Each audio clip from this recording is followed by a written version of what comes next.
Middle east में चल रहे तनाव के बीच ईरान ने ये वीडियो लॉन्च किया है। सबसे पहले आप ये वीडियो देखिए।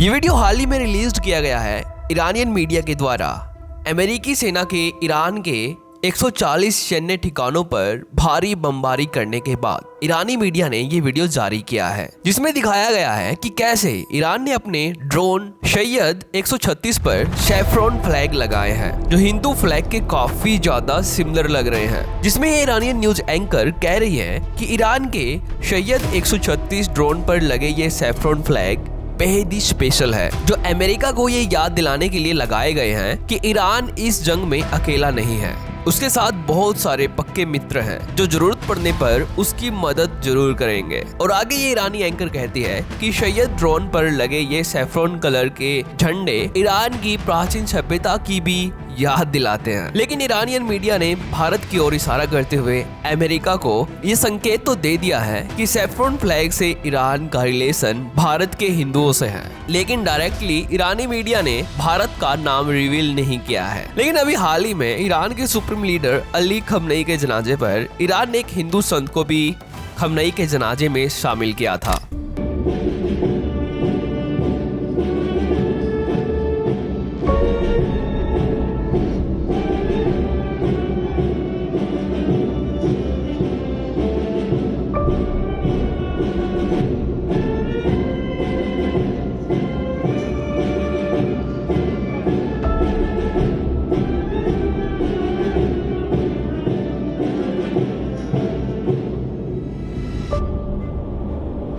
बिस्मिल्लाहिर्रहमानिर्रहीम।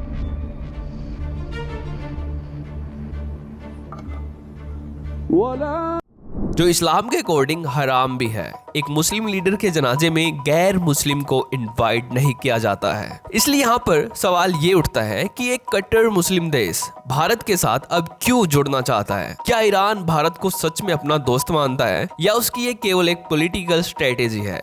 तो चलिए देखते हैं। तो देखिए, सबसे पहले आपको इसके मेन रीजन के बारे में पता होना चाहिए कि ईरान मीडिया ये ड्रोन पर शेफ्रॉन फ्लैग क्यों शो कर रही है। तो इसका पहला रीजन है कि ईरान ने अभी अमेरिका के सबसे इम्पोर्टेंट पर्सन को टपका दिया है, यानी कि मार दिया है। ये कहना है कुछ इंटरनेशनल न्यूज चैनल्स का, लेकिन ये अभी कंफर्म नहीं है।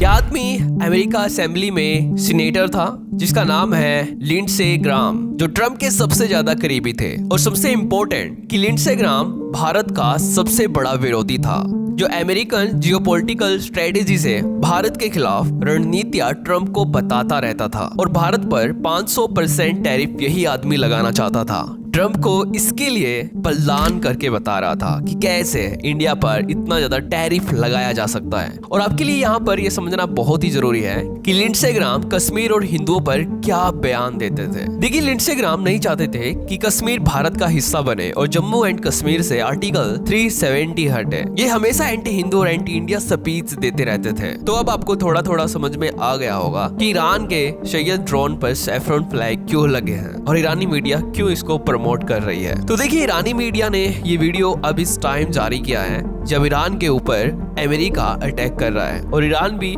हमलों का पूरी तरह से जवाब दे रहा है। जवाबी कार्रवाई में ईरान ने कतर और बहरीन सहित कई गल्फ कंट्रीज में अमेरिकन सैन्य ठिकानों को मिसाइल और ड्रोन से निशाना बनाया है। इसी बीच ईरान की ये तस्वीर वायरल हुई है। लेकिन ईरान के भारत के करीब आने की कहानी यहीं पर खत्म नहीं होती। ये वीडियो देखिए। ये वीडियो है ईरान की कैपिटल तेहरान की, जहां पर अली खमनेई के जनाजे पर यानी अली खमनेई के अंतिम संस्कार पर सभी रिलीजन के गुरुओं को बुलाया गया, जिसमें से भारत से एक हिंदू गुरु को भी यहाँ पर बुलाया गया, जो ईरान मीडिया के द्वारा लॉन्च किए गए इस वीडियो में क्लियर दिखाई दे रहे हैं। इनके साथ सिख और क्रिश्चियन को भी अली खमनेई के जनाजे पर शामिल किया गया था। अली खमनेई का निधन ईरान इजराइल वॉर के दौरान 28 फरवरी को हुआ था और तब तक उनका पार्थिव शरीर विशेष कोल्ड स्टोरेज में सुरक्षित रखा गया था और अब 4 महीने बाद इनका जनाजा निकाला गया है। क्या आपने कभी सोचा है कि अगर किसी इस्लामिक देश में भगवा वस्त्र पहने एक हिंदू संत उनके लीडर के जनाजे में सम्मान के साथ दिखाई दे सकते हैं, वो भी मिडिल ईस्ट जैसी कट्टर मुस्लिम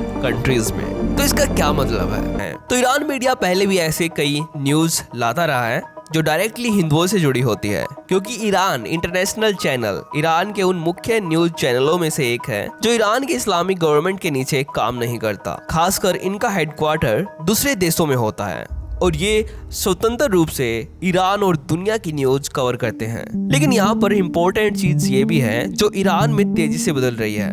देखिए, ईरान को पूरी दुनिया उसकी इस्लामिक आइडेंटिटी के लिए जानते हैं। वहीं आज ईरानियन लोग इंडियन स्पिरिचुअलिटी, योगा और मेडिटेशन और सनातन फिलोसफी में दिलचस्पी दिखा रहे हैं।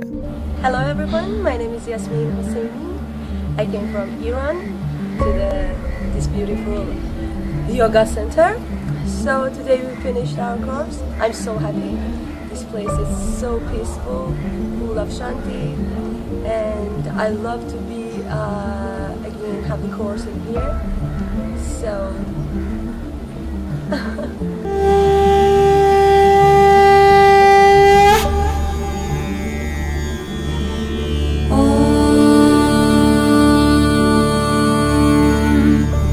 Namah Shivaya.